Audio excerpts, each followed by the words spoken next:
Hello young scholars, क्या हाल चाल? बहुत मस्त। Math Mishthan channel maths by Dhirendra में आप सबका बहुत बहुत स्वागत है।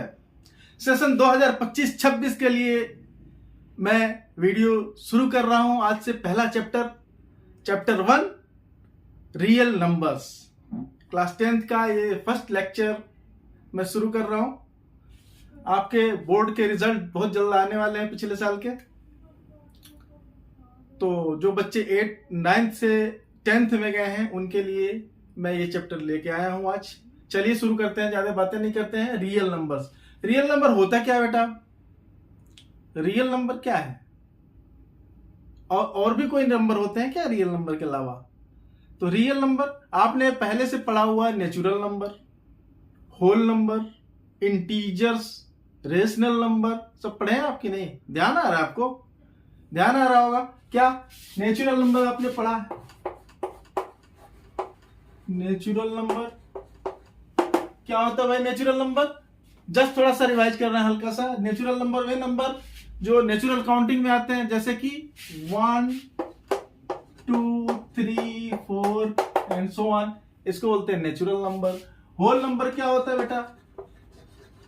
होल नंबर इसमें जीरो भी ऐड कर दें, 0 1 2 3 4, ये हो गया होल नंबर।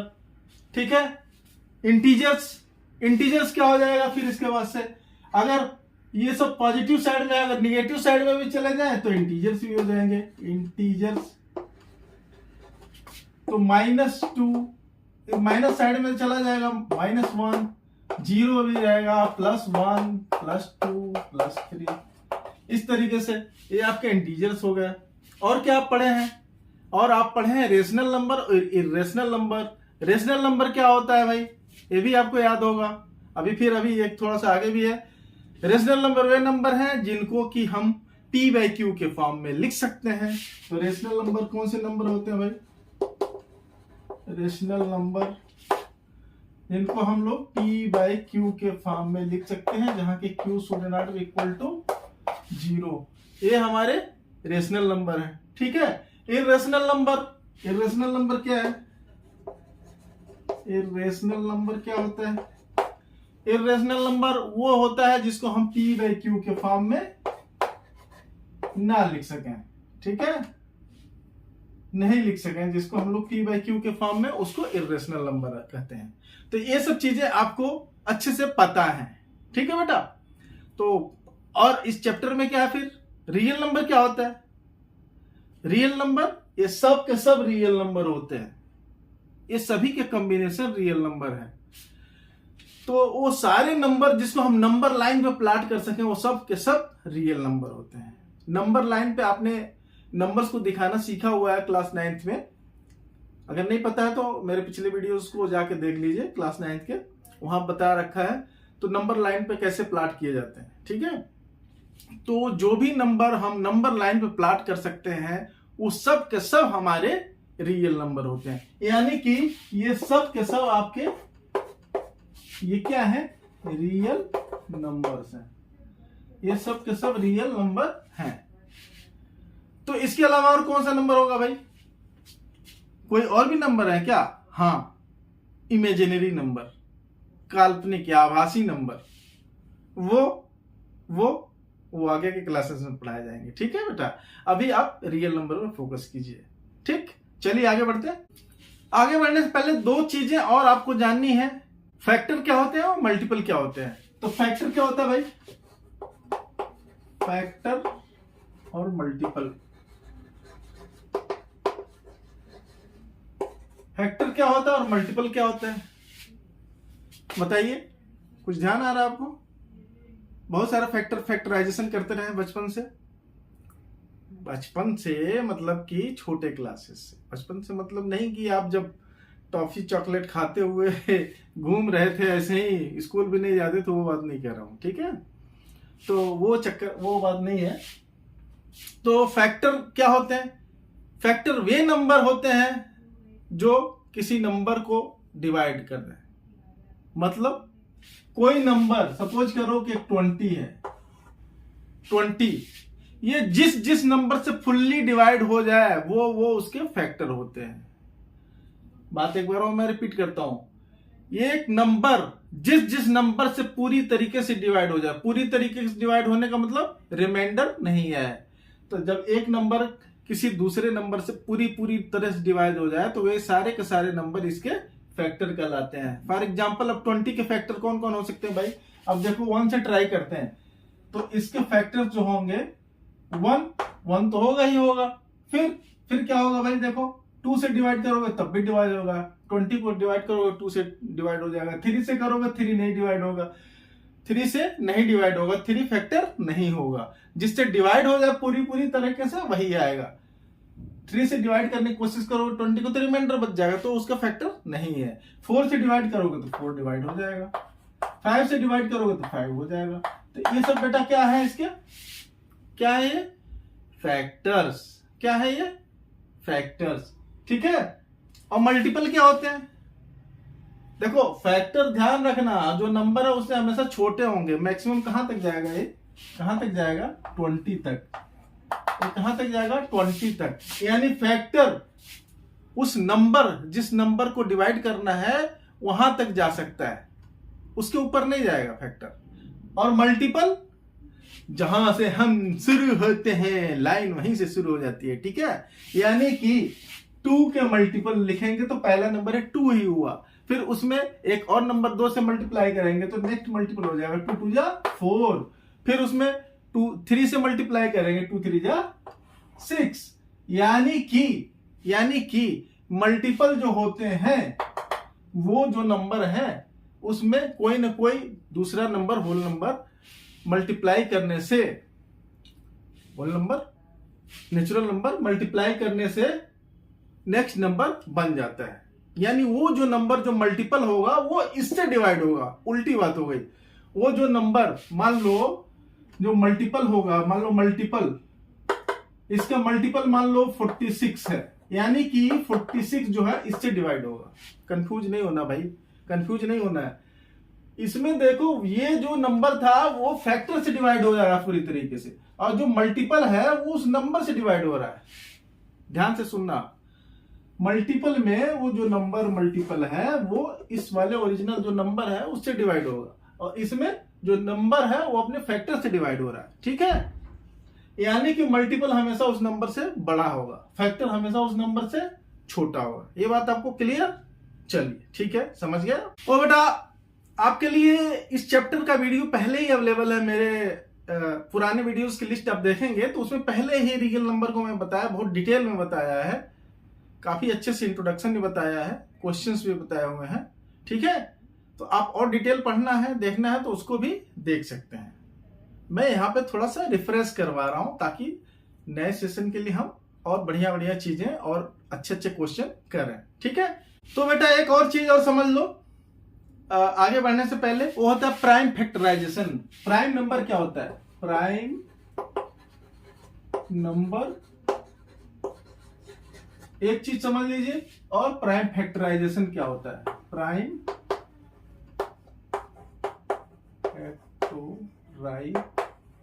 फैक्टराइजेशन दो चीजें हैं, एक प्राइम नंबर और एक प्राइम फैक्टराइजेशन। प्राइम नंबर क्या होता है?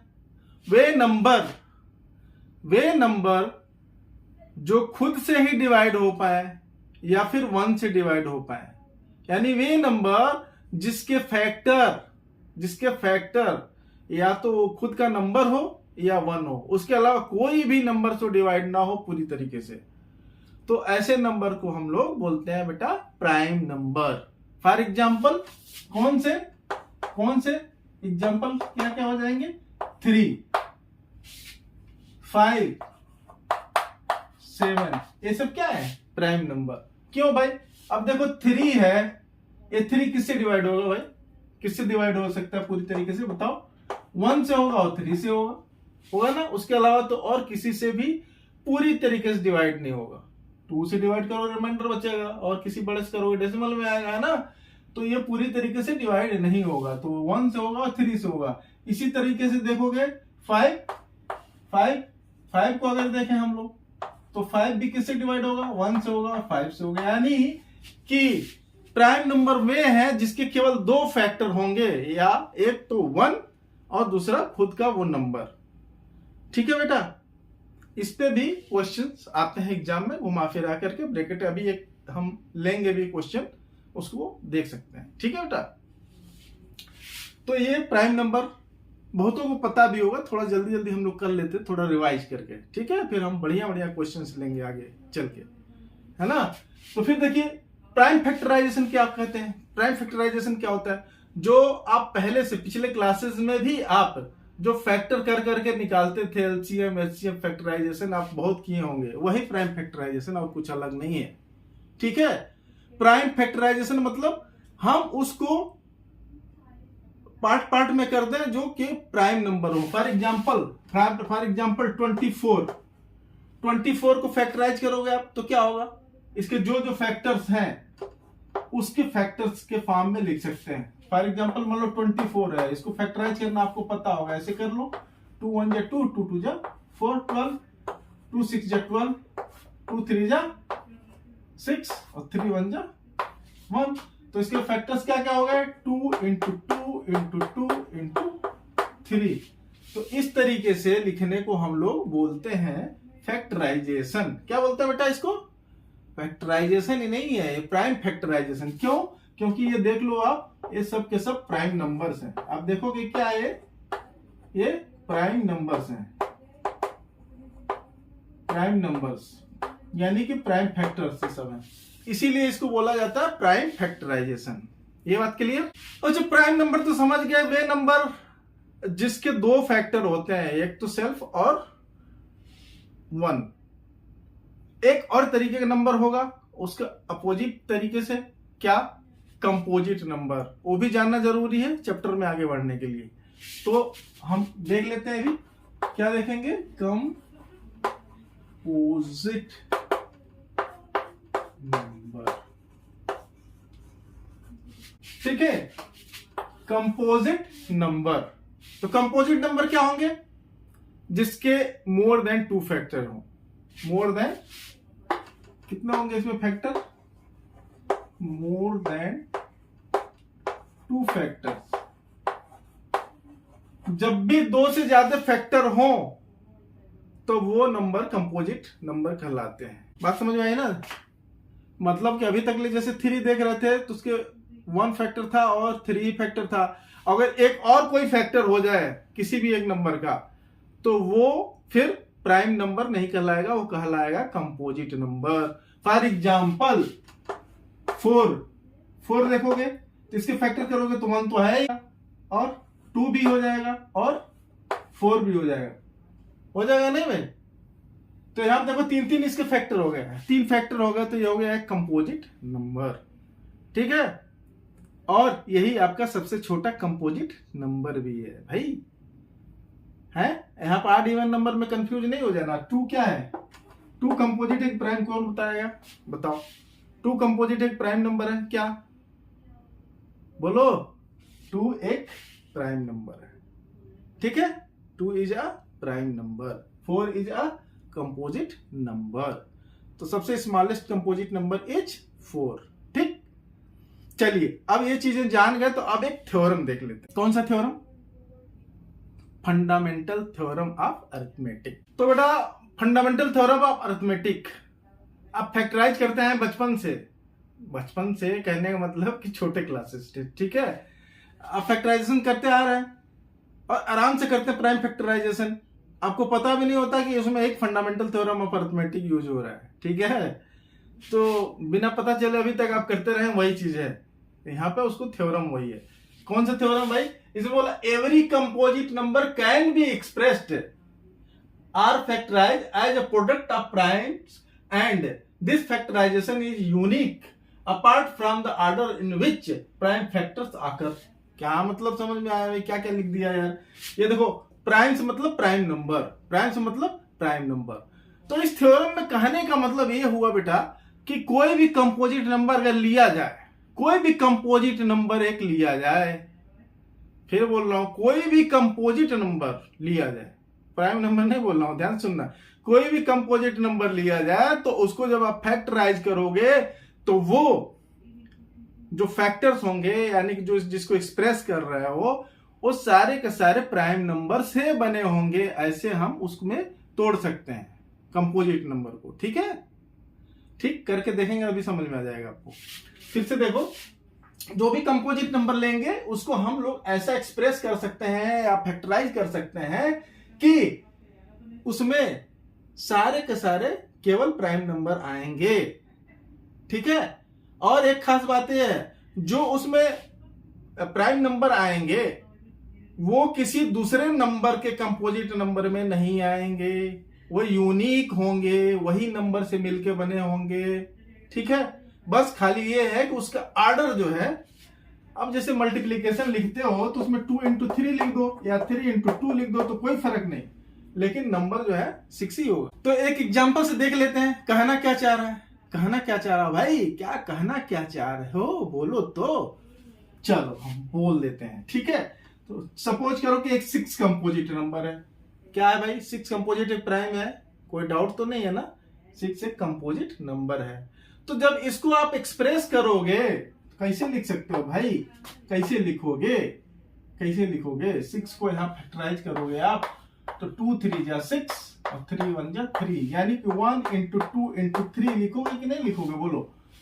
और 1 हर जगह हम लोग लिखेंगे नहीं, यहाँ पर भी मैंने समझाने के लिए लिख दिया, हर जगह लिखने की जरूरत नहीं, 1/2 लगा ही लगा है। तो इसके फैक्टर्स क्या हो गए, 2 and 3। तो यहाँ आप ध्यान दिए, कभी ध्यान दिए कि ये भी प्राइम नंबर है और ये भी एक प्राइम नंबर है। क्या बेटा, ये प्राइम नंबर, यानी कि एक कंपोजिट नंबर जब भी एक्सप्रेस हो रहा है तो प्राइम नंबर के प्रोडक्ट के रूप में एक्सप्रेस हो रहा है या फैक्टराइज हो रहा है। वही बात इस थ्योरम में बोल रहा है। ठीक है, क्या बोल रहा है, factorise as a product of prime number. Product मतलब मल्टीप्लीकेशन, प्राइम नंबर के मल्टीप्लीकेशन के रूप में एक्सप्रेस किया जा सकता है। This is the theorem. ठीक है, इसी तरह मान लो 24 भी एक कंपोजिट नंबर है, इसको भी अगर आप करेंगे तो क्या होगा भाई, देखो कैसे 24 को करो, यहाँ पे देखो अभी किया था थोड़ी देर पहले, 2 1 जा 12 और फिर 2 6 जा 2 3 जा और फिर 3 1 जा 2 2 जा 4 2 जा 8 3 जा, तो ये क्या होगा 2 into 2 into 2 into 3। ठीक है, यानी कि ये क्या है, दिस इज 1 2 3 2 के पावर 3 into 3, ऐसे भी लिख सकते हैं, है ना। तो इसमें दे देखो किस किस किस प्राइम नंबर से बना है, 2 से और 3 से, इसमें खाली प्राइम नंबर 2 and 3 यूज हो रहे हैं। और ये यूनिक है, यूनिक है मतलब कि 24 को तोड़े हुए तो कोई भी तरीका कुछ भी कर लो, चाहे जो मन करे वो कर लो, चाहे जो जैसे भी करो, कि 2 और 3 के अलावा और कोई प्राइम नंबर इसमें आएगा ही नहीं। 2 और 3 के अलावा कोई भी प्राइम नंबर 5 7 8 9 कुछ 5 7 9 11 जो भी है वो इसमें नहीं आएगा। Only 2 and 3 will come. बस ये हो सकता है भाई कि आप 3 को पहले लिख दो और 2 to the power 3 को बाद में लिख दो, तो ऑर्डर आप चेंज कर सकते हो, बट वो जो प्राइम नंबर है वो यूनिक होगा उस नंबर के लिए, उस नंबर का फैक्टराइजेशन में यूनिक होगा। तो this is your fundamental theorem of arithmetic. कोई भी डाउट नहीं है, बिल्कुल ना, एकदम क्लियर, क्रिस्टल क्लियर। यस, इसी पे एक क्वेश्चन आता है बड़ा प्यारा सा एग्जाम में, अभी देखते हैं। तो अभी आज जो फंडामेंटल थ्योरम ऑफ अरिथमेटिक देखे, उसमें एक और बात आती है कि जो भी नेचुरल नंबर होता है, जो भी नेचुरल नंबर होता है उसका फैक्टराइजेशन जो होता है यूनिक होता है, apart from its order of numbers, constituent prime numbers. ठीक है, ऑर्डर चेंज हो सकता है बट वो उसमें जो नंबर आते हैं वो यूनिक होते हैं। ठीक है, अब इसी को यूज करके एक एग्जाम में क्वेश्चन आता है कभी कभी प्रूफ करने के लिए। देखो 6 to the power n भी आता है, कभी कभी 4 to the power n भी एग्जाम में आता है। दोनों एक ही तरीके से करना है आपको। एक आपके एग्जाम्पल में दिया हुआ है, एक्सरसाइज का एक क्वेश्चन है, पहले भी मैंने करवा रखा है, आप जाएंगे तो देख लीजिए हमारे पुराने वीडियो में। ठीक है, सारे क्वेश्चन मैंने करा रखा है एक्सरसाइज के। मैं इस वीडियो के डिस्क्रिप्शन बॉक्स में अपने सारे सोल्यूशन का लिंक प्रोवाइड कर रहा हूं इस चैप्टर के, वो आप वहां से क्वेश्चंस देख सकते हैं, सोल्यूशन देख सकते हैं स्टेप वाइज। ठीक है, यहाँ पर मैं एक समझने के लिए ले रहा हूं इसको। ठीक है, तो इसमें बोला check whether 6 to the power n can end with the digit 0 for any natural number n। भाई बताओ कोई भी नंबर 0 पे कब खत्म होता है, कोई भी नंबर 0 पे कब खत्म होगा। फॉर एग्जाम्पल मान लो 20 है, ठीक है, तो इसके फैक्टराइजेशन में क्या चीज होगा, कैसे खत्म हो, कैसे जीरो पे एंड होगा। जीरो पे एंड हो रहा है ना, ये तो दिख रहा है आपको, मैंने एक ऐसा लिया जो जीरो पे एंड हो रहा है, तो कैसे कटेगा ये, तो कटेगा, काटोगे तो या तो 10 से कट जाएगा, ठीक है, या फिर ऐसे नंबर से कटेगा जो इसका फैक्टर हो, तब भी पूरी तरह से डिवाइड होगा। ठीक, अब इसमें देखो 4 भी आएगा, 2 से भी कट जाएगा, 4 से कटेगा और 5 से कटेगा। यानी कि कोई भी नंबर तब जीरो से एंड होगा जब उसके फैक्टर में दोनों चीजें आए। क्या दोनों चीजें यार, दोनों चीजें मतलब 2 भी आए और 5 भी आए। कोई भी नंबर जीरो से तब एंड होगा जब उसको फैक्टराइज करेंगे आप, तो उसके फैक्टर में 2 भी आए और 5 भी आए। हो सकता है 2 कई बार रिपीट हो जाए, हो सकता है 5 कई भी बार रिपीट हो जाए, लेकिन एटलीस्ट एक बार 2 आना चाहिए और एटलीस्ट एक बार 5 आना चाहिए। कई बार है तो भी कोई बात नहीं, लेकिन एक बार मिनिमम 2 और एक बार मिनिमम 5 आना ही चाहिए, दोनों चीजें, तभी के तभी वो जो है वो नंबर जीरो से एंड होगा। खाली उसमें 2 आएगा या खाली उसमें 5 आएगा फैक्टर में, तो वो जीरो से एंड नहीं होगा। तो आप इसमें देखना चाहेंगे अगर 6 टू द पावर n में, तो क्या हो रहा है,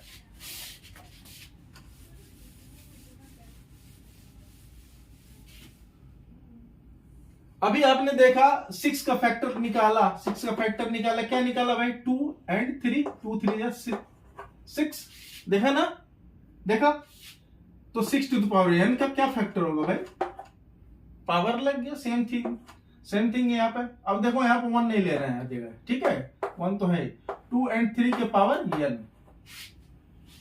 बात समझ में आई ना। तो पावर देख के डरने की कोई जरूरत नहीं है। अब इसमें देखो पावर लगाओगे तो इसको लगाओगे तो पावर दोनों पे चला जाएगा, 2 to power n into 3 to power n, ऐसे हो जाएगा ना, नहीं होगा, हो जाएगा, अलजेब्रा में भी पढ़े होंगे, ठीक है। तो ऐसे हो जाएगा, तो कोई प्रॉब्लम नहीं है आपका। इसमें मेन चीज ये है, क्या है, यहाँ पे देखो ऑर्डर तो आप चेंज कर सकते हो, 3 इंटू 2 कर सकते हो, लेकिन जो इसके फैक्टर आ रहे हैं 2 and 3, वो जो है यूनिक है, और कोई फैक्टर इसमें कोई भी प्राइम नंबर नहीं आएगा एक्सेप्ट दिस, किसके, 2 और 3 के। तो 2 और 3 के नहीं आएगा। और अभी मैंने जस्ट बताया आपको कि कोई भी नंबर तब जीरो से एंड होगा जब उसमें फैक्टर 2 भी आए और 5 भी आए। तो इसमें 5 कहीं दिख रहा है आपको, कहीं दिख रहा है 5 नहीं दिख रहा है ना, तो आएगा भी नहीं। क्यों, because of uniqueness, because of fundamental theorem of arithmetic, ठीक है। क्यों, क्योंकि उसका यूनिक होता है, जो प्राइम फैक्टराइजेशन होता है वो यूनिक होता है। यानी कि इसमें 5 आएगा नहीं तो जीरो से एंड नहीं होगा। तो इसमें जो है आपका 6 to the power n will not end at with zero. बात समझ में आई नहीं, लिख सकते हो अच्छे से, कैसे लिखोगे, चलो लिख के बताते हैं आपको। तो बच्चों समझ तो गए आप कैसे, क्यों एंड जीरो से नहीं होगा, लिखेंगे कैसे। ऐसे लिखने के लिए आप बता दो, इसको ब्रेक करके 6 टू पावर n को 2 into 3 to the power n prime factorise करके लिख दिया आपने।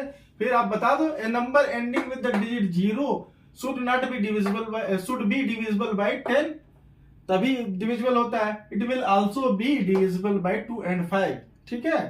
तो चाहे तो एक लाइन और डाल दो कि for ending with 0 it should have 2 and 5 as a prime number, ये भी बात लिख सकते हो। फिर लिख दो, here we find that 5 is not a prime factor of 6 to the power n, and because of uniqueness of the prime factorization of a number as per fundamental theorem of arithmetic, ये बात जरूर लिखना, as per fundamental theorem of arithmetic, ठीक है। for any value of n, कोई भी natural number के लिए, तो 6 to the power n will not be divisible by 5, और जो 5 से नहीं डिविजिबल है तो इसका मतलब so 6 to the power n can not end with digit 0 for any natural number. ऐसे बस आपको लिख देना है और ये हो जाएगा आपका आंसर कंप्लीट। या फिर अपने लैंग्वेज में आप जैसे लिखना है लिख दो, बस वो बात आनी चाहिए कि 2 और 5 दोनों से डिविजिबल होना चाहिए, और because of uniqueness of factorization of any natural number as per the fundamental theorem of arithmetic, it will not end with number 0, ठीक है। ऐसे करके आप लिख लो आराम से, कोई दिक्कत नहीं।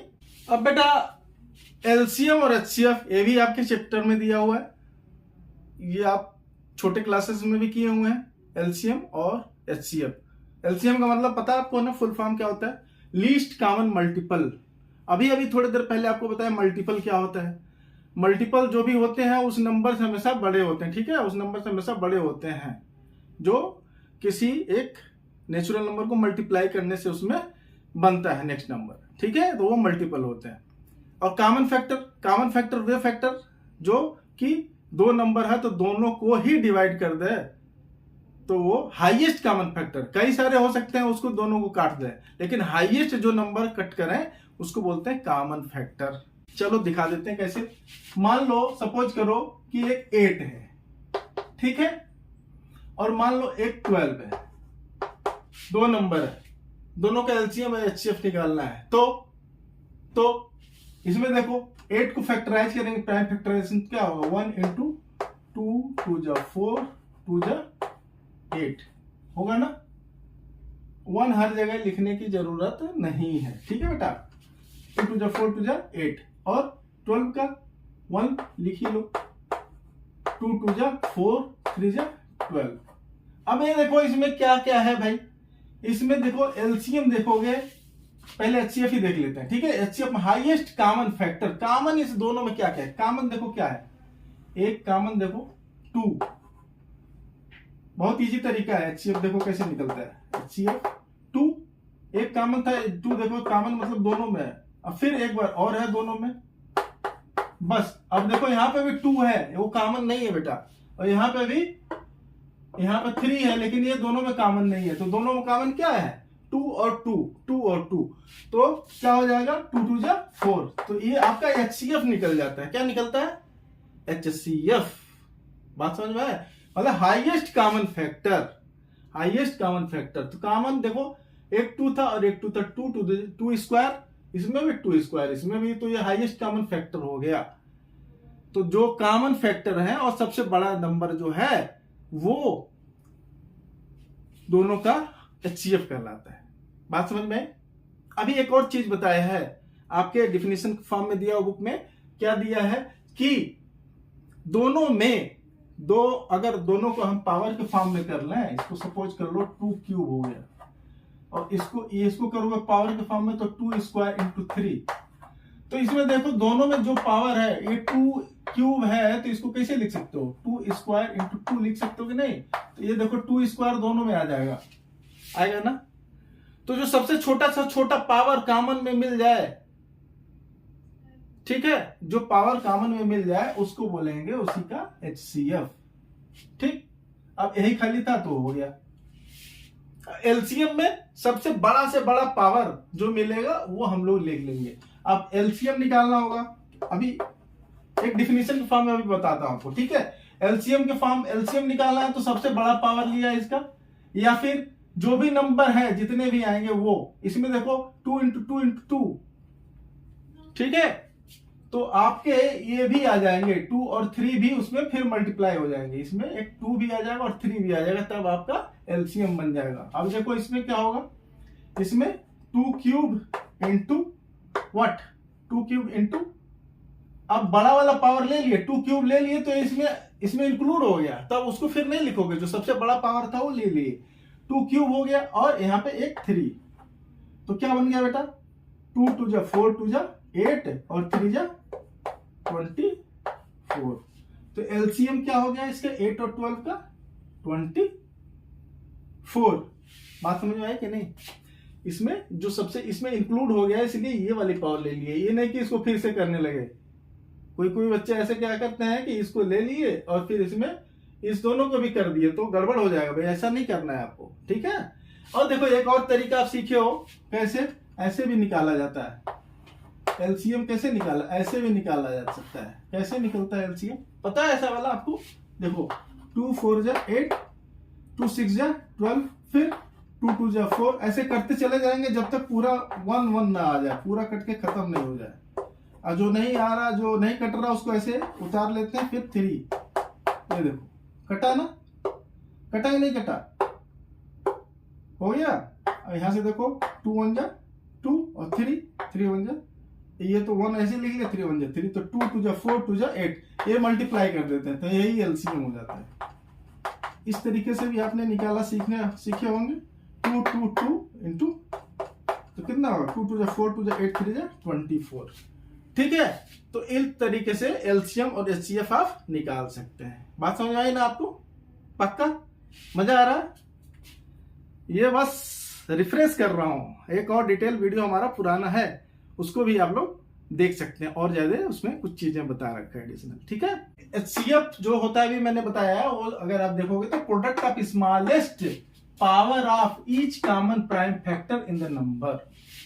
तो जो प्राइम फैक्टराइजेशन की है, जो सबसे छोटा वाला पावर वाला है फैक्टर, उसका प्रोडक्ट लेना, सभी का ले लेना, उसका प्रोडक्ट लेना, अभी आपको बताया, भी समझ गए होंगे आप। फिर एलसीएम में क्या होता है, product of greatest power of each prime factor involve in the number. ठीक है, जैसे आपके बुक में एग्जांपल दिया है, यही ले लेते हैं। 6 को फैक्टराइज करेंगे 2 into 3। अगर पावर के फॉर्म में लिखना चाहो तो 2 to the power 1 into 3 to the power 1, ये हो गया। और मान लो फिर एक नंबर 20 ले लें, तो 20 को भी अगर फैक्टराइज किया जाए तो 2 to the 4 5 जा 20। ठीक है, तो इसको पावर के फॉर्म में अगर लिखेंगे तो 2 to the power 2 into 5 के पावर 1 होगा ना। अब देखो, अब एक और नोटेशन यहाँ पे लिया आपके बुक में, तो घबराने की जरूरत नहीं है, सेम जैसा आप पढ़े हैं उसमें, जो नंबर का एलसीएम निकाल रहे हैं उसको ब्रैकेट में से 6 and 20 लिख दिया जाता है। तो इसका कोई एक नया चीज नहीं बन गया है, आप जो पहले से एलसीएम जानते हैं वही है, बस एलसीएम ब्रैकेट के में लगाकर 6 and 20 लिख दिया। इसका मतलब 6 और 20 का एलसीएम निकालना है। तो एलसीएम निकालने के लिए यहाँ पे क्या बोला भाई, प्रोडक्ट, एलसीएम के लिए क्या बोला, product of greatest power of each prime factor involve. तो सबसे बड़ा पावर जो इन्वॉल्व है प्राइम फैक्टराइजेशन में, वो हमको यूज करना। तो इसमें देखो 2 इसमें भी है, 2 इसमें भी है, तो जो सबसे बड़ा पावर वाला होगा वो प्राइम नंबर वही लेंगे। इसमें 2 के पावर 1 है, इसमें 2 के पावर 2 है, तो हम कौन सा वाला पावर लेंगे, 2 के पावर 2। बात समझ में आ रही है ना। अब इसमें 3 तो अकेले ही है, तो वो लेना ही पड़ेगा, तो 3 के पावर 1 अकेले, इसमें कोई और पावर है नहीं। और 5 के पावर 1 अकेले ही है और कोई है नहीं। अगर देखो तो एक्चुअल में यहाँ पे 5 to the power 0 है ना, तो 0 से बड़ा है, तो हम ये ले लिए। ठीक है, कंफ्यूज होने की जरूरत नहीं बेटा। तो सबसे बड़ा जो पावर है वो ले लीजिए, बड़ा पावर। अगर पहले से अगर छोटा पावर है उसको हम लोग नहीं लेंगे एलसीएम के लिए। तो 2 स्क्वायर ले लिए, और 2 के पावर 2 और 3 के पावर 1, क्योंकि 3 और कहीं है नहीं, 5 के पावर 1 कहीं है नहीं। तो ये अगर आप मल्टीप्लाई करेंगे, 2 2 जा 4 3 जा 12, 4 3 जा 12 और 12 5 जा 60। तो एलसीएम कितना हो गया बेटा, 60। एलसीएम कितना हो गया, 60। और एचसीएफ 6 और 20 का कितना होगा, इसमें लेते हैं जो यहां देखो, product of smallest power of each common prime factor. जो कॉमन प्राइम फैक्टर है, सभी को नहीं लेना, जो कॉमन वाले हैं और उसका सबसे छोटा पावर है वो लेंगे। तो देखो ना, इसमें कॉमन हमारा ये देखो 2 है, इसमें भी 2 है, तो ये वाला लेंगे। 3 और 5 तो कॉमन है ही नहीं, तो ये बात खत्म हो गई। लेकिन इसका जो पावर है, सबसे छोटा पावर, इसमें 2 के पावर 2 वाला नहीं लेंगे। सबसे छोटा पावर कौन है, 2 to the power 1, यानी कि 2 to the power 1 हमारा क्या हो जाएगा, 2 to the power 1 will be your HCF, यानी 2 to the power 1 मतलब 2। बात समझ में आई ना। तो ऐसे आप निकाल लो, चाहे हमने ऐसे सर्किल करके निकाल लिया, तो दोनों तरीके से आप निकाल सकते हो। ठीक है, चले आगे बढ़े। एक बड़ा इंपॉर्टेंट रिलेशनशिप है बेटा एचसीएफ, एलसीएम और उन नंबर्स के बीच में। वो एग्जाम में इसमें क्वेश्चन आते रहते हैं अक्सर, 1-2 क्वेश्चन आते हैं इसमें से, इस चैप्टर से, इस रियल नंबर से, छोटे से प्यारे से क्वेश्चन आते हैं। आराम से समझ के कर लीजिए, कोई दिक्कत नहीं होगा। ठीक है, HCF A into B, HCF A B into LCM A B equal to A into B।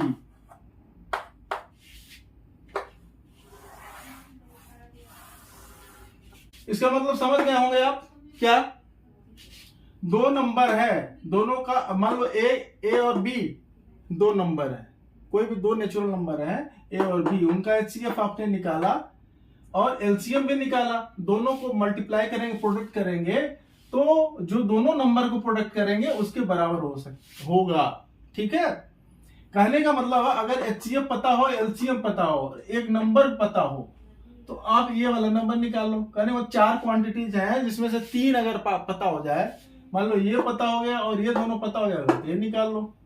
ठीक है, तो ये बहुत रिलेशनशिप मस्त रिलेशनशिप है। और इसी का एक 3 नंबर का भी रिलेशनशिप है, बट वो आपके एग्जाम में नहीं है, ये 10th के कोर्स में नहीं है। आप चाहें तो आपके बुक में वो रिलेशनशिप भी दिया है, थोड़ा सा अलग है, वो डायरेक्टली ऐसे नहीं बनेगा कि ए बी इंटू सी भी लगा दिया, ऐसा नहीं है, वो थोड़ा अलग हटके है। ठीक है लेकिन ठीक बेटा।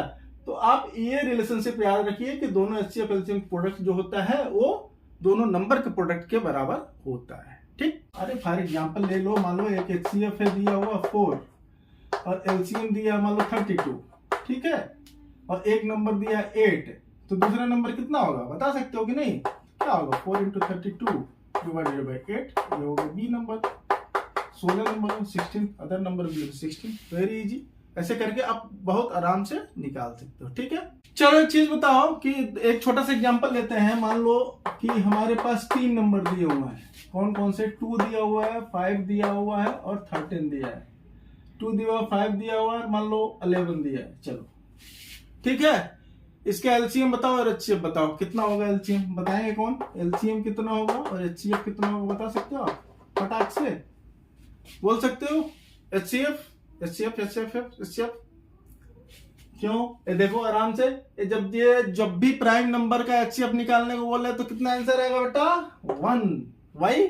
वाई क्यों? क्योंकि ये सारे के सारे जो इसका फैक्टराइजेशन करोगे तो इसका फैक्टराइजेशन आएगा 1 × 2, इसका फैक्टराइजेशन आएगा 1 × 5, इसका 1 × 11, तो बस 1 ही कॉमन होगा। 5, 2 और 11 या और कोई फैक्टर तो आना नहीं है, तो एचसीएफ हमेशा वो नंबर होगा। और इसी तरीके से एलसीएम निकालोगे तो एलसीएम क्या हो जाएगा? एलसीएम में जो सबसे बड़ा से बड़ा नंबर लोगे उसका वही सेम आएगा 2 × 5 × 11। तो एलसीएम में तीनों का प्रोडक्ट हो गया और एचसीएफ में 1 हो गया। कब? जब ये सब प्राइम नंबर हो। एग्जाम में कोई ए बी सी करके पूछता है कि ए एक प्राइम नंबर है, बी एक प्राइम नंबर है, सी एक प्राइम नंबर है। ठीक है, और पूछेगा, ध्यान से पढ़ना बेटा, एबीसी देख के घबराया नहीं जाता है। एबीसी प्राइम नंबर है तो एचसीएफ पूछेगा तो कितना आएगा बोलो? सीधा बोलो 1। एलसीएम कितना आएगा? एलसीएम तीनों प्राइम नंबर तो ए बी सी, ऐसे करके लिख सकते हो ना? वाह, बिल्कुल थम्स अप। और देखो बेटा, अभी आपने एक नंबर देखा, हमने 2 एग्जांपल दिए नंबर्स का, लिख दिया। मान लो अलजेब्राइक फॉर्म में लिया हो, लिख ले ए क्यू बी और सी, कहे एक नंबर है, कहे कि एक नंबर है ए क्यू बी सी है और दूसरा नंबर है B square C to the power 2, और बस मान लो इतना ही है। ठीक है, तो कहे इसका एलसीएम और एचसीएफ निकालो, तो कितना निकालो भाई बताओ? इसका एलसीएम एक्स एंड वाई का निकालना हो तो कितना होगा, और एचसीएफ एक्स एंड वाई का निकालना होगा तो कितना आएगा बताओ? बताएंगे आप? जल्दी बोलिए, क्या होगा? एलसीएम एचसीएफ दोनों का देखो, एचसीएफ हाईएस्ट कॉमन फैक्टर, अभी बोला जो सबसे छोटा से छोटा पावर दोनों में है, इसमें देखो पावर देखो बी टू पावर 1 है या बी स्क्वायर है, तो एचसीएफ लिखने के लिए क्या होगा? सबसे छोटा पावर 1, बी वाला लिख दे, बी स्क्वायर नहीं लिखेंगे। और सी का पावर यहाँ पे एक ही है, यहाँ पे सी स्क्वायर है तो एक ही सी आएगा, तो एलसीएम आपका होगा बी सी। एचसीएफ आपका हो गया बी सी। ठीक है, और एलसीएम कितना होगा? हाईएस्ट पावर, जो कंस्टिट्यूएंट प्राइम नंबर है उसका हाईएस्ट पावर। तो देखो ए क्यूब तो दोनों में है नहीं, ये है ही नहीं, फिर भी जो नंबर आते हैं, जो प्राइम नंबर आएंगे वो सारे के सारे आपके यूज होंगे एलसीएम में। तो ए क्यूब हो गया, बड़ा पावर लेना है यहाँ पे एलसीएम के लिए, तो बी स्क्वायर, तो बी स्क्वायर लिख दिए, और सी इसका भी बड़ा पावर, ये वाला छोटा वाला नहीं, सी स्क्वायर। तो देखो इस तरीके से जब अलजेब्राइक फॉर्म में दिया होता है तब भी आप आराम से एलसीएम और एचसीएफ करके निकाल के आ सकते हैं। ऐसे भी क्वेश्चन एग्जाम में आ जाते हैं, तो आपको डरने की जरूरत नहीं है, पक्का? अच्छा बेटा, एक और चीज है, कभी कभी नंबर स्टोरी टाइप में एक नंबर के फॉर्म में दे देता है और बोलेगा कि ये इतना में चला, ये किया, कहाँ पर मैचिंग हो जाएगी, कितने आगे चल के मिल जाएंगे, घड़ी चल रही है तो कहाँ मिल जाएंगे। इस टाइप के जो क्वेश्चन आते हैं, अभी एक मैं लूंगा एग्जांपल बताता हूँ। इस टाइप के क्वेश्चन आते हैं तो उसमें आपको ध्यान से समझना पड़ेगा कि उसमें एलसीएम निकालना है कि एचसीएफ निकालना है। ठीक है, बात समझ में आई? नहीं आई? चलो कोई बात नहीं, फिर बताता हूं आपको। जब भी एचसीएफ निकालोगे तो आप देखो, ध्यान से क्वेश्चन पढ़ो। जब आपको लग रहा है कि रिजल्ट जो है कहीं भी कोई चीज मैचिंग होगी, थोड़ी देर के बाद से वो जो दोनों को डिवाइड कर रहा हो, दोनों को डिवाइड कर रहा हो, ऐसा वर्डिंग करके आ रहा हो, यानी कि रिजल्ट जो होगा उससे छोटा होगा, दोनों नंबर से छोटा होगा, दोनों नंबर से छोटा होगा, तो वो हमेशा एचसीएफ उसका करना होगा। ठीक है, और कुछ ऐसा होगा बाद में चल के मिलेगा। ठीक है, वो तो मल्टीपल टाइप की चीज आ रही है, यानी उन दोनों नंबर से बड़ा आंसर आने की बात करो, ध्यान से पढ़ोगे तो बड़ा लगेगा, बड़ा आंसर आएगा, तो उस केस में हमेशा एलसीएम निकाला जा सकता है। ठीक है, तो इस तरीके से ब्रॉडली आप पहचान सकते हो। अदरवाइज क्वेश्चन ध्यान से पढ़ो, खुद थोड़ी बुद्धि लगाओगे समझ में आ जाएगा। ठीक है, तो जब भी बड़ा आंसर दिख रहा है कि उसका आंसर दोनों को करो सॉल्व, तो बड़ा आएगा तो आप एलसीएम करना है, और छोटा वैल्यू उसका आना हो या डिवाइड कर रहा हो, दोनों डिवाइड करेगा, रिमाइंडर बचेगा, ऐसा करके बोलेगा, तो वो क्या हो जाएगा, आपका एचसीएफ करना होगा। ठीक है, एक एग्जांपल लेता हूं इसका, आपको क्लियर हो जाएगा। ठीक है, एक क्वेश्चन देखिए, बोल रहा है find the greatest number which divides 85 and 72 leaving remainders 1 and 2। इस तरह क्वेश्चन कैसे करेंगे भाई? एक ग्रेटेस्ट नंबर पता करना है जो कि 85 और 72 को डिवाइड करेगा, तो रिमाइंडर 1 एंड 2 बचेगा। अब देखो भाई, अब इस ग्रेटेस्ट नंबर है, कोई एक नंबर ऐसा होगा, एक ही नंबर लेना है जो इसको भी डिवाइड करेगा, इसको भी डिवाइड करेगा, तो भाई डिवाइड करेगा तो इससे छोटा ही रिजल्ट आएगा ना उसका, तो छोटा ही तो होगा तभी तो डिवाइड करेगा। जब छोटा ही रिजल्ट आना है, इन दोनों से छोटा आना है, तो इसका मतलब क्या करना पड़ेगा? अभी मैंने बताया आपको हिंट, इसका मतलब होगा कि आपको एचसीएफ निकालना पड़ेगा। ठीक है, छोटा इन दोनों को डिवाइड करेगा तो मतलब कि इससे छोटा ही नंबर होगा ना, तभी तो डिवाइड करेगा। लेकिन वो भी बात एक और है कि वो पूरी की पूरी तरीके से डिवाइड नहीं कर पा रहा है, डिवाइड करता है और तो उसमें रिमाइंडर बच जाता है 1 एंड 2। ठीक है, मान लो फॉर एग्जांपल हम 5 में 2 से डिवाइड करें, 2 2 जा 4, तो इसमें रिमाइंडर क्या बच गया? 1 फॉर एग्जांपल। ठीक है, ये बचा रिमाइंडर 1। ठीक, और अब सपोज करो कि हम 5 में से 1 घटा था पहले ही, 4, 5 में से जो रिमाइंडर बच रहा था उसको पहले ही घटा करके अब डिवाइड करें, तो 2 2 जा 4, तो क्या हो जाएगा? पूरा का पूरा प्रॉपरली मतलब कंप्लीटली डिवाइड हो जाएगा, फुल्ली डिवाइड हो जाएगा। इसका मतलब कि जो रिमाइंडर बच रहा है उसको पहले ही हम लोग माइनस कर दें तो वो पूरा का पूरा डिविजिबल हो जाएगा। ठीक है, तो ऐसे क्वेश्चन जब रिमाइंडर बचता है उसका मतलब ये हुआ कि 85 में से आप वो रिमाइंडर 1 जो बच रहा है उसको पहले ही निकाल लो, तो नंबर क्या बन गया? 84। ठीक है, 84 वो नंबर होगा। ठीक है, दूसरा जो 72 है, इसमें से जो रिमाइंडर बच रहा था वो माइनस कर लो, तो 70, 72 माइनस 2 70 हो गया। अब इन दोनों का एचसीएफ निकाल लो, बस वही आपका आंसर हो जाएगा। ठीक है, अब निकाल लो एचसीएफ 85 ने, अब इन दोनों का निकालना पड़ेगा, 84 और 70 का। तो 84 को आप फैक्टराइज करेंगे तो कितना बनेगा भाई? 70 को फैक्टराइज करेंगे कितना बनेगा? यहाँ पे देखो फैक्टर करो 84 को फैक्टर करोगे, 2 4 जा 8, 2 2 जा 4। ठीक है, फिर काटो, 2 2 जा 4, 2 1 जा, फिर 3 7 जा 21, फिर 7 1। ठीक है, तो इसका क्या बन गया? 2 इंटू 2 इंटू 3 इंटू 7। ओके, और इसको 70 को फैक्टराइज करेंगे तो क्या आएगा भाई? 2 35 आ जाएगा, फिर किससे कटेगा? 5 7 जा 35, 7 1 जा, तो इसका आएगा 70 का 2 इंटू 5 इंटू 7। तो अब एचसीएफ बताओ कितना हो जाएगा भाई? एचसीएफ इसका कितना आएगा? दोनों में जो कॉमन है सबसे छोटा पावर कौन है? ये देखो 2 कॉमन है, तो 2 ले लिया आप, और क्या है? 5 दोनों में है नहीं है, और क्या है फिर 7 है। ठीक है, तो जो कॉमन जो दो होगा वही HCF में आएगा, उसके अलावा कोई भी नंबर नहीं आएगा। तो 2 7 जा 14, तो कौन सा नंबर होगा बताओ? वो नंबर होगा 14। This is your answer, answer 14। बात समझ आए ना? तो मतलब 14 से डिवाइड करोगे 85 में तो रिमाइंडर बचेगा 1, करके देखो। ठीक है, और 14 से 72 में डिवाइड करोगे तो रिमाइंडर बचेगा 2। ठीक है, तो इस तरीके से आपने HCF निकाल के सॉल्व कर लिया। इस तरह क्वेश्चन एग्जाम में आते हैं। ठीक, 2 ही नंबर है, 3 नंबर हो जाएगा, कुछ और हो जाएगा। ठीक है, तो ऐसे करके आप बड़े इजीली निकाल सकते हैं। एक इस तरह क्वेश्चन भी आता है बेटा कि इसमें पूछेगा कि एक नंबर इस तरीके से दे देगा, आपको बोलेगा बताओ कंपोजिट नंबर एक प्राइम नंबर है। ठीक है, तो इसमें क्या आप करोगे भाई, कैसे जानोगे? तो इसमें देखो हमने बताया है कंपोजिट नंबर होगा, उसमें 2 से ज्यादा फैक्टर होंगे, 2 से ज्यादा फैक्टर होंगे। तो अब देखो 2 से ज्यादा फैक्टर आ रहे हैं कि नहीं? इसमें देखो 13 कॉमन है, तो 13 बाहर निकल गया, तो इधर क्या बचा 7 into 11 + 1। तो आपको 2 से ज्यादा फैक्टर है दिख गए। कैसे दिख गया भाई? एक फैक्टर तो 13 होगा, एक इसको सॉल्व करोगे तो एक फैक्टर ये होगा और एक 1 तो आएगा ही आएगा।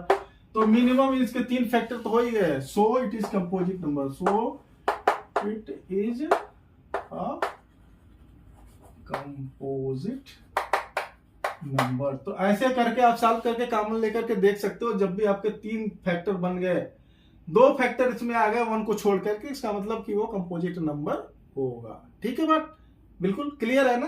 तो इस तरह से मिलता जुलता सवाल कई सारे आएंगे, आप आराम से कर सकते हैं। तो बेटा एक और इंपॉर्टेंट थ्योरम है, बोल रहा है कि लेट P बी ए प्राइम नंबर। सपोज करो कि एक प्राइम नंबर P है, और अगर वो P A स्क्वायर को डिवाइड कर रहा है, वो P A स्क्वायर को डिवाइड कर रहा है, मतलब A square is divided by P, ऐसे मतलब कि ऐसा डिवाइड कर रहा है तो कोई भी रिमाइंडर नहीं बच रहा है इसमें। नो रिमाइंडर, कोई रिमाइंडर नहीं बच रहा है। इसका मतलब कि जो है फुल्ली डिविजिबल है। ठीक है, तो A स्क्वायर को P डिवाइड कर रहा है। P एक प्राइम नंबर और एक कोई भी पॉजिटिव इंटीजर है। तो जब ऐसा डिवाइड करने से ऐसा नंबर कर रहा है तो A will be divided by P। तो P जो है A को भी पूरी तरीके से डिवाइड करेगा और कोई भी रिमाइंडर नहीं बचेगा। This is the theorem. ठीक है, बहुत इंपॉर्टेंट थ्योरम है। इससे आप क्या करते हैं, इससे हम लोग इर्रेशनैलिटी प्रूव करते हैं। √2 की, √3 की, √5 की, √7 की, कोई भी इस तरीके से इर्रेशनल नंबर है कि नहीं है, कंट्राडिक्शन लॉ लगा के, कंट्राडिक्शन रूल से करके हम लोग इर्रेशनल नंबर को प्रूफ कर सकते हैं। ठीक है, एक बार और मैं बोल देता हूं थ्योरम को। देखिए क्या, लेट P बी ए प्राइम नंबर।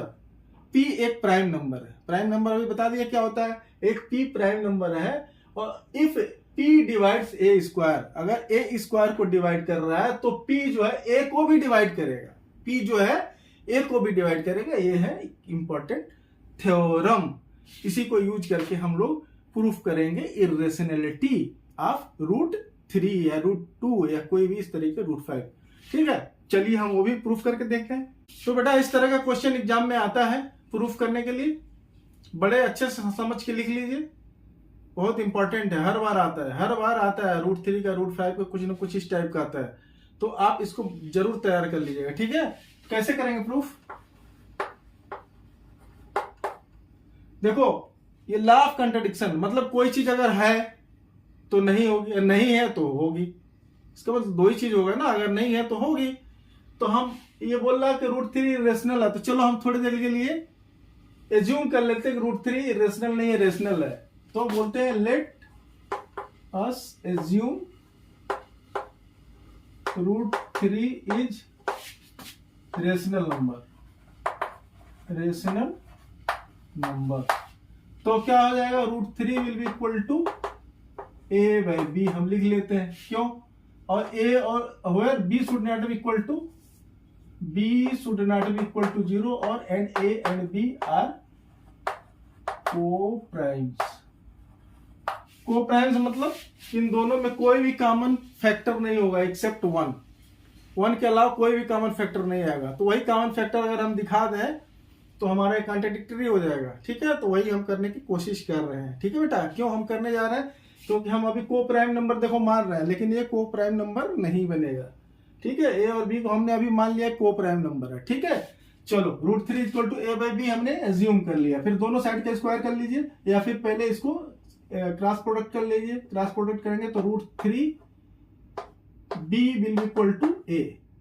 दोनों साइड का स्क्वायर करेंगे तो क्या हो जाएगा भाई, दोनों साइड का स्क्वायर, तो 3b square will B A square. मतलब क्या हुआ, मतलब क्या, इसी को हम लोग ऐसे भी लिख सकते हो, B square equal to A square by 3 means A square is divisible by 3। अभी जो थ्योरम पढ़ा उससे, then A will also be divisible by 3।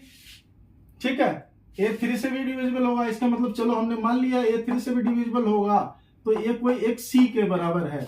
Divisible है तो कोई सी एक नंबर आएगा ना, डिवाइड करोगे तो आंसर जो आएगा वो सी आ रहा है सपोज करो। तो इसको भी स्क्वायर कर लो भाई, इसको भी स्क्वायर कर लिया आपने, तो A square by 9 equal to C square होगा ना, या फिर A square will be equal to 9 C square. Okay, correct. तो अब जो है इसी वैल्यू को यहां पे ले जाओ, रख दो, तो लिखोगे तो क्या हो जाएगा, B square equal to A square की जगह पे क्या लिखा आपने, B square equal to 9 C square, इसको वैल्यू को यहां पर रख दिए। ठीक है, 9 सी स्क्वायर बाई 3, इसका मतलब क्या, 3 3 जा 9, 9 सी स्क्वायर। इसका मतलब क्या होगा, C square equal to B square by 3। यानी कि क्या हुआ कि 3 जो है बी स्क्वायर को भी डिवाइड कर रहा है। 3 क्या कर रहा है, B square is divisible by 3, तो B also will be divisible by 3। तो बी भी 3 से डिवाइड हो गया भैया, और ए भी 3 से डिवाइड हो गया है। क्या बात समझ में आई, since A is divisible by 3 and B is divisible by 3। ठीक है, तो सो A and B are not co-prime number, are not co-primes। सो क्या हो गया, so our assumption contradicts।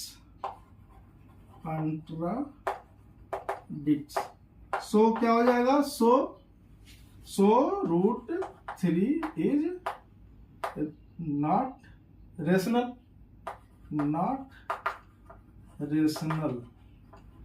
that is it is irrational number। ठीक है, ऐसे करके आप लिख लीजिए। बात समझ में आई, बिल्कुल करेक्ट। इसको मैंने अच्छे से स्टेप लगा करके आपको बताया हुआ है, सॉल्व किया हुआ है अपने एक्सरसाइज वाले वीडियो में। आप हमारे उस वीडियो को जाइए और जरूर देख लीजिए, उसमें सारे क्वेश्चन को सॉल्व किए गए हैं बिल्कुल स्टेप वाइज। ठीक है, अच्छे से देख सकते हैं आप, उसका लिंक हमारे इस वीडियो के डिस्क्रिप्शन बॉक्स में दिया हुआ है। ओके, एक और इस तरह का एग्जांपल, इस तरह क्वेश्चंस आते हैं। देखिए, इसमें प्रूफ करना है 3 + 2 √5 इज इरेशनल। इसमें कैसे करेंगे, वही लॉ ऑफ कंट्राडिक्शन लगाइए। प्रूफ लिखेंगे, late us assume for time being, चाहो तो लिख दो for time being, late us assume 3 + 2 √5 is rational. चलो हम रेशनल मान लेते हैं इसको थोड़ी देर के लिए, रेशनल है नहीं, हम मान लेते हैं। ठीक है, तो जब रेशनल मान लिए तो 3 + 2 √5 equal to A by B होगा, where and B are coprime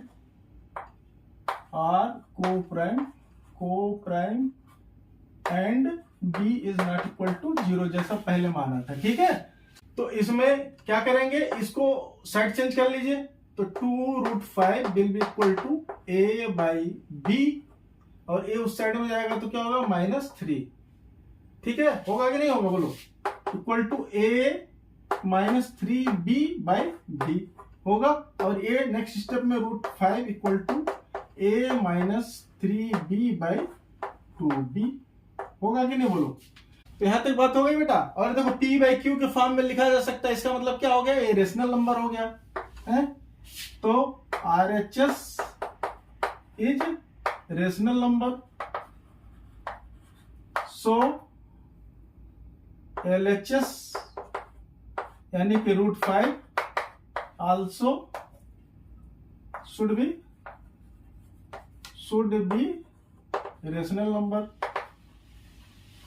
rational number, ठीक है। बट √5 इज इरेशनल, पता है ना, हमने प्रूव कर लिया √2 √5 √3 के जैसे। तो √5 एक्चुअली इरेशनल है, तो हमारा दोनों LHS और सो क्या हो गया, कॉन्ट्राडिक्ट हो रहा है ना हमारे LHS और RHS जो हम ना। So our assumption is contradicting, ऐसे लिखेंगे। हेंस 3 + 2 √5 इज इरेशनल, ठीक है। तो ये हो गया आपका हेंस प्रूफ।